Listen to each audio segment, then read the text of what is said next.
Folks, of course, it's not only tonight that our performers are being asked to think on their feet. A few days back, these four fearless folk were invited to step before a large crowd of would-be property buyers and say a few words before an auction. Good afternoon, ladies and gentlemen, and thank you for your attendance this afternoon. Allow me to introduce my colleague and senior auctioneer, Tony Matheson. Tony, maybe you'd like to say a few words about this magnificent property. Well, where do you begin? Definitely not with the paint. We know that's a down point. Most of what you've read was never proved. This whole area is residential B, and of course, well, for those of you who don't know, residential B meaning... Yeah, like big. You can go bigger if you want. It means that a lot of people come here to collect pollen. The front of the house is Edwardian, but the back of the house, in fact, has got a rather unusual style, known as, what is that? Unfinished. It's sort of a Tuscan... Troyan. Troyan. There's a horse. The family doesn't like to publicise this, but there's a shed in the back garden which was used as a brothel. Terrific anecdote. Absolutely. This is where he was murdered. The family obviously stopped that when they found out what their eldest daughter was doing. Their vines grow real grapes to make wine. Well, actually, Tony, you might want to tell us about some of the attractions that can be found nearby. The zoo. There's a man who comes by occasionally and will shout abuse. I can see some of the people's faces here wondering, what's that smell? No, we don't know either. We looked. Takes most people about 5 years study to become a dentist. These guys got about 5 seconds. Have a look. And the x-rays are there. Hello. Hi, Hello. Doctor. Thanks for fitting us in. You remember David? Yes, I do. How are you going? How are you, David? Do you remember Dr. Aitken? Or what was the joke we said last time? Aitken? Just a bit of a dentist joke. I heard you had a bit of an emergency. There was a car accident outside. Oh, my God. Elaborate dental procedures were required on the spot. David's just got a bit of pain in the... show the doctor, the upper left-hand side of his mouth. Oh, yeah, the UL, we call that. Yeah. Upper left. What do you think would be causing that? I think I caused that last time. Which side do you sleep on? This one? That one? What type of pillow you got him sleeping on? You see there's a bit of an inflamed gum as well. Yeah, no, it's okay. What's the medical term for that? Inflamed gum? Yeah. Red gum. Directed dentist. Pillow would be meningitis. I'll just put these on because I'm Sure. going to be making some sandwiches later. So what we might do to actually stop the inflamed gums is I think we're going to get you to floss a lot, and I'll let you go home with one of these. We call this the bomb disposal mirror. They use it for cars, but we use it too. The nurse also handed me the mould from last time, so... Right. Sorry, I forgot earlier. What does that tell you? That, generally, you stick that in the bottom of your shoe and it helps with the instep. I see you're a qualified periodologist. The pair relates to two. Periodology is the study of ears. I do teeth and ears. Double vision teeth. You know how that's coming through? It'll make his face wobbly, and I'll have to take his ear down just an inch. Doctor, the x-rays you took last time, what did they show up? It's lots of black and white stuff. They've just come back from the chemists. That's the nose up the top. The nose is in that area, and then just the teeth underneath that. 2 rows, always 2 rows. And what about the minor occlusion that you mentioned last time? It's where there's an occlusion that's got right up into the mouth, like a minor. It's just dug its way up there. We haven't had a minor occlusion around here for years. They had all the walls done, and it's not been a problem since. That's when the 2 front teeth, like... Okay. Does that hurt? Yes. Yeah. That hurts a little bit. What are these used for? This is good in, like, a roadside emergency. This is the... Oh, yeah. That's sort of the... It's like a little water pistol. So, yeah. No, I wouldn't... Oh, got you a little bit. Okay. And is your glass water? No, thank you. Oh, hopefully that'll turn itself off. You like one of these? That's zesty and refreshing. That's what you want when you come in to see a professional. If I'm looking in your mouth and you're hot, I can just go like that. It cools you down. And a bit of water, bit of wind. I think that's all fine. Sorry to interrupt, Doctor. I've got Mrs. Pereira on the phone. Mrs. Perret? It's actually the crown. It's come out again. Come out. I'm not here. I'm not here. I'm not doing it again. Has she got polyfiller? There's a lot of bleeding, she says. Oh, is that right? I'm very busy with this young man here. He's got an occluded foot. So, what's the plan for? What should we do? I'll give you a big needle. I think maybe dentures might actually be the answer. Dentures? makes my hands sweat. I don't like the gloves. Once more? Oh, What? I just worry about the hygiene of my gloves. Jesus. Mum's a little bit nervous now, isn't she? Clean it up? Sorry.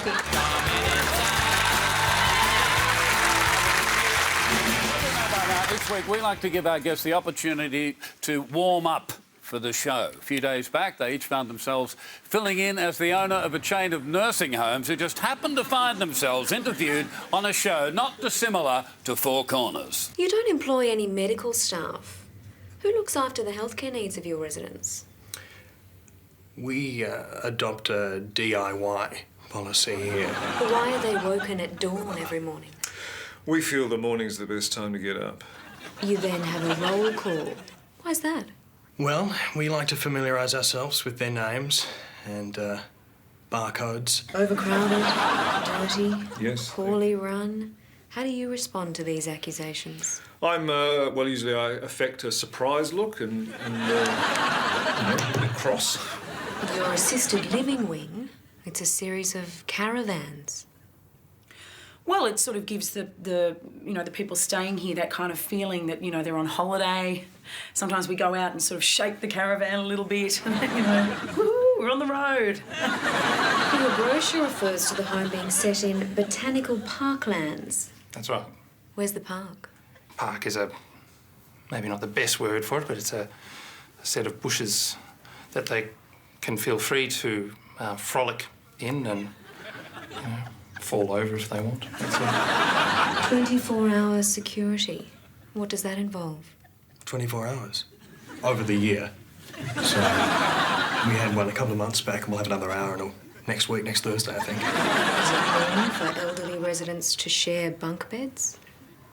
No, that really only started after we had a tequila party last week. This facility has no fire escapes. How do you expect people to get out safely? We usually leave the doors unlocked. What are your qualifications in the field of aged care? My parents are both really old. And what do you think people look for in an aged care home? Their relatives. A couple of days back, we invited insisted each of them try their hand at the drive-thru window of a local fast food restaurant. We gave them a hat and the headset and told them to get to it. Good afternoon. Yeah, g'day, mate. Can I get a double bacon cheeseburger with the... Actually, what's the burger that's got the onion rings on it? The burger with the onion rings would be the onion ring burger. And that is the kahuna burger. And it says here to ask about your exotic sauces. We've got sweet and sour. These come from all over the world, these sauces. We've got your coriander surprise. What's the surprise? It's just coriander. We have Glasgow. What's in the Glasgow sauce? A haggis. Can you tell me the difference between a normal burger and a Fijian burger? The Fijian burger comes with a lei. Oh, really? Yeah, free lei. The flour thing? No, a lei. A volcano motif, and the burger is in the shape of a volcano, and all the sauce comes out of the top and runs down the side. It was made by our Fijian cook, Togo. What about space fries? Space flight? We don't offer that today. Space fries. Yeah. My training didn't cover that. We just put 2 fries in the packet. There's heaps of space between them. The yeehaw shake is for kids, and you can have any flavour you like, and when you come down here, we go, yeehaw! That's how they shake it up. You're on a mechanical bull or an actual horse at a rodeo. What does hypersizing mean? Hypersizing. Well, how much do you weigh? Because this is done on the basis of your weight. It's like upsizing, but it's not really. We hype it up to make it seem like it is. 103 kilos? Just a minute, I'll make a calculation. Do you have type 2 diabetes? So what's the difference between that and mega size? Mega is the one above hyper. Well, mega size is type 1 diabetes. Mega sizing is hypersizing megged up. You have anything that's low fat? You're joking. Yes, we do. We've got a straw. Do you have anything here that doesn't have fat in it? What do you recommend for dessert? For dessert, I recommend a place down the street. Did they have Bomb Alaska? No, I haven't. Oh man, you haven't lived. We got desserts. Just one more thing. If you get up to the window and then There you go. Good, thanks very much. That's all your free cheese and burgers. Cheese. Here's the voucher for your lay. Oh, great. Pick that up another time. Excellent, thank you. Yeah. Here's your... Yeah! That's a shake. Sauce? Yeah, just the spicy sauce. Thank you. Yeah, thanks. What about my free toy? Your free toy. Actually, you haven't given me any money yet. I No. noticed. I would like the money. Just to encourage violence amongst children is a gun for you. Oh, really? Give us some money! What movie is that from? It's from the Yeehaw 2 movie. Black Hawk Down? Chicken strips too. Do you want the gun or? Yeah, I'll take it. Because we've got a crossbow. Bye. Where are you off to now, mate? I'm going golfing. Mate, I'm heading off early.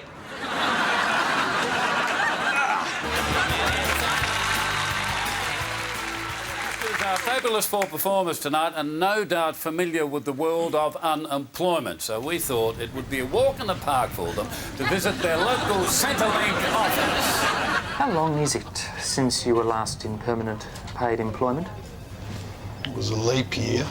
A couple of years, I'd say. Like, according to these records, it says over 5 years. Yeah, is that a couple? And what, in your opinion, is the main reason you struggle to find employment? It's not about me finding work. I think the work hasn't found me yet. Well, how have you attempted to find work this week? This week wasn't actually one of my trying to find work weeks. I went to Hungry Jack's and had a feed. This, unfortunately, was my hang out with my dog week. What I've got you listed as receiving a disability pension. What's your disability? I'm an emotional cripple. Basically, it runs in my family. We've all got sore backs. Webbed toes. I say, I don't have a doctor's certificate for that. No, I can get you one if you want. Yeah. From which doctor? The muffler doctor. Abdul. Is that it? I think he's got the same name. It was one of those Lebanese guys who's got the, like, Abdul. You've also listed post-traumatic stress disorder. What was the trauma? I was in a Zeppelin accident. I caused a plane to be crashed. Where was the crash? Fiji. We found it. Ah, good, thank you. Angus, you listed your assets as under $500, and yet you're in the BRW 200 rich list. You're wondering where that tie went? Can you give me one good reason why I shouldn't just charge you with fraud? It's my birthday. I do have a lot of cousins. They protect me and all these sort of things. Are you threatening me to you? No threat at all. I mean, the only thing they'll do is they might take your hubcaps, that's it. Do you mind if I just borrow your computer for a bit? I've got to check my emails. I want to have a look at this. As you know, each week we like nothing more than putting our guests into high-pressure situations. And what could be higher pressure than being forced to step in as a police negotiator at a dramatic siege? Hi. Thanks for the lift. I'll see you back at base. It's good to see you, sir. How's things, officer? Good, good. At least I've got a siege on our hands. 44-year-old male recently sacked. He's refusing to leave the office and threatening to burn the place down. So, what's the best approach? Probably through the front door, I would think. Anyone bring my manual?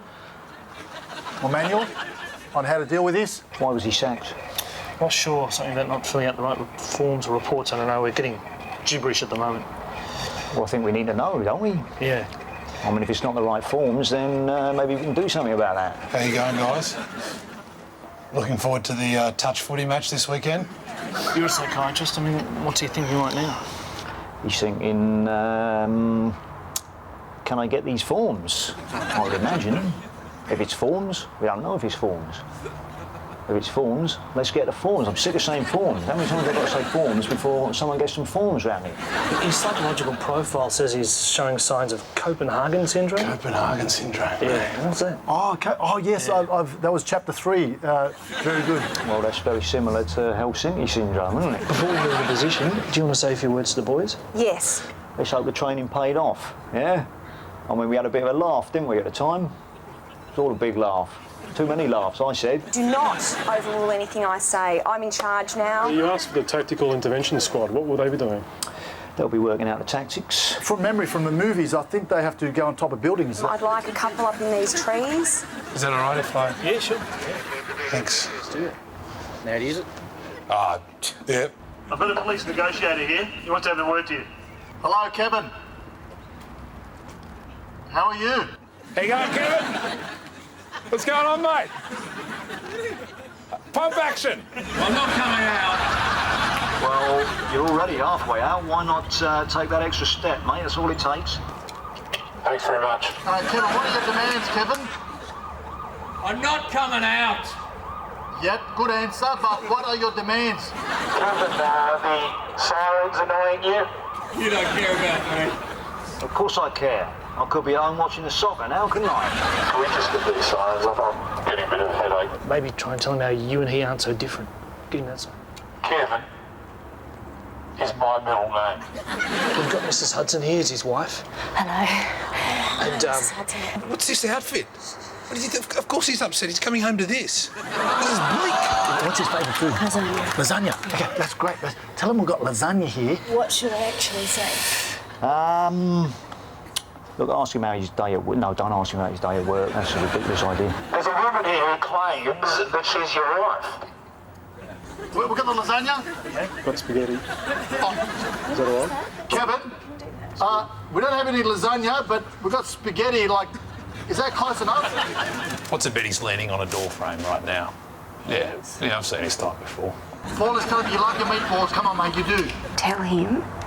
Okay, tell him that we will shoot him. Anyone got any problem with that? I've got a problem with that. You've got a problem with shooting him? Well, yeah, he's my husband. Shoot him. It's an option. Well, why wasn't this said at the start? We can wing him. Wing him? Yeah. What's that? Just take out the arm or the leg. I can do that. Kevin, have you got a preferred side? Are you left or right-handed? Have you heard of a term called winging? Boys, whoever gets his left shoulder, $50 from me. I've got to tell you this, when I'm at home sitting on the couch watching Australian Idol, I like nothing more than giving my unqualified opinion in spades. Well, this week we offered our performers the opportunity to give their unqualified opinion by commentating on a sport they knew nothing about. Well, welcome back to the Aquatic Centre, where we are lucky enough now to be joined by international diving expert Jeremy Carter. Welcome, Jeremy. Oh, it's good to be here, Ben. Now, tell me, how did you rate the standard of the competition out there today? Well, I think it's been exceptional. The thing is, the best way to look at a diver is to close your eyes. Sure. And listen with your ears. Wow. Of course, the big surprise today was... Well, it was the Jodie, the Aussie girl who insisted on diving, and she's 9 months pregnant. Well, let's have a look back at some of today's action. Let's do it. How would you describe the Australian competitors' style? That's what we call the rotating aerial bush toilet. You keep your legs nice and wide apart because you don't want to get any on your ankles. This is a particularly difficult dive. When you look at this, how would you rate that? Oh, well, this is the upside-down flip-flop turnaround. How would you rate this particular effort? Up, over, splash. What's the technical name for that manoeuvre? That's the up, over, splash. All the divers managed to pick up the little black brick at the bottom of the pool, which is, as you know, a bonus point. When you're going through the air, close your eyes and listen.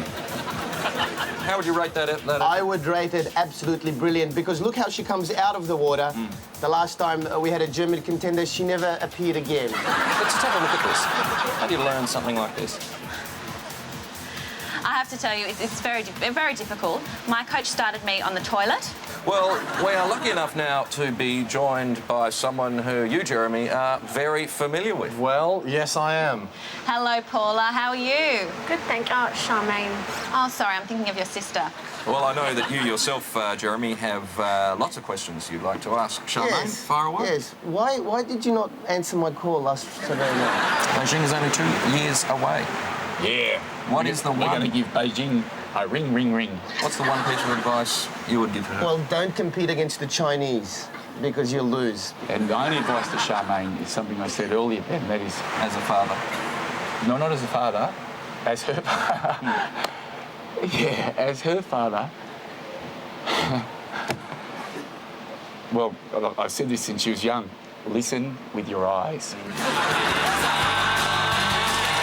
sun was shining, apparently, so we decided to invite our guests out on a relaxing tour of an historic lighthouse. The only catch was they had to act as the tour guides. G'day, Lee. Hello. Nice to see you again, Ben.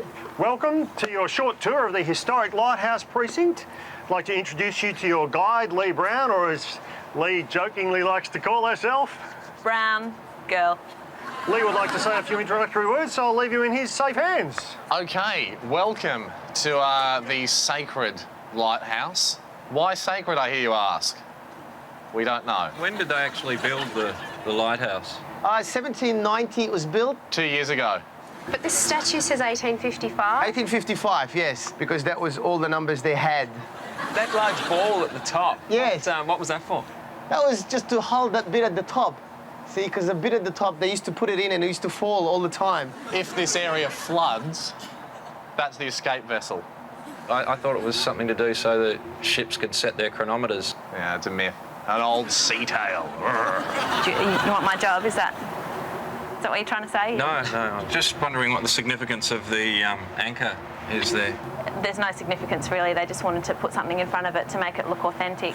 One of the ships got badly lost that, you know, the last 3 hours of its voyage was on land.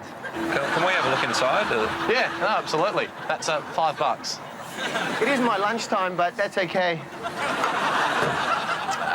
That's probably that. Oh, yeah. People used to enter the lighthouse, they used to yell out, "Oh ye," and speak in Old English. I read somewhere that the first lighthouse keeper died in rather unusual circumstances. We ran out of candles, and he set himself alight. And it turns out he was really flammable. We only got 3 hours out of him. Can we go and have a look at the fort now? The fort? Yeah. Do you guys, who's got one of those maps? This is definitely the most interesting part of the tour. If you thought the lighthouse was interesting, oh, check this out. What can you tell us about this structure? 2 cannons. It's what we call a dual cannon fort, or a DC fort. You know those people who work in the circus? We shot them into the Japanese and they just talked their ears off till they gave up. There's a water slide at the back. Can you see that? No? So those 2 cannons you were talking about, what are they made out of? They are made out of chocolate. Apparently there used to be 9 of them. What happened to the other 7? The cannons are like the Easter Island structures. No one knows how they got there, and no one knows where they went. But they did show up at cash converters in Blacktown. How long have you been doing this tour for? It's my first day. And why? Is there a problem? Thanks for coming, folks. It's time to wrap that up now. And as Lee always says, take only photos and leave only rubbish. Donald Trump released a new fragrance this week. What's it called? A Touch of Musk. Living outside of Australia, looking for the best place to watch Have You Been Paying Attention? Our YouTube channel is the place you're looking for. We're releasing brand new episodes for our overseas friends of the show. So you guys are a couple, is that what it is? On the official Have You Been Paying Attention YouTube channel. Subscribe today.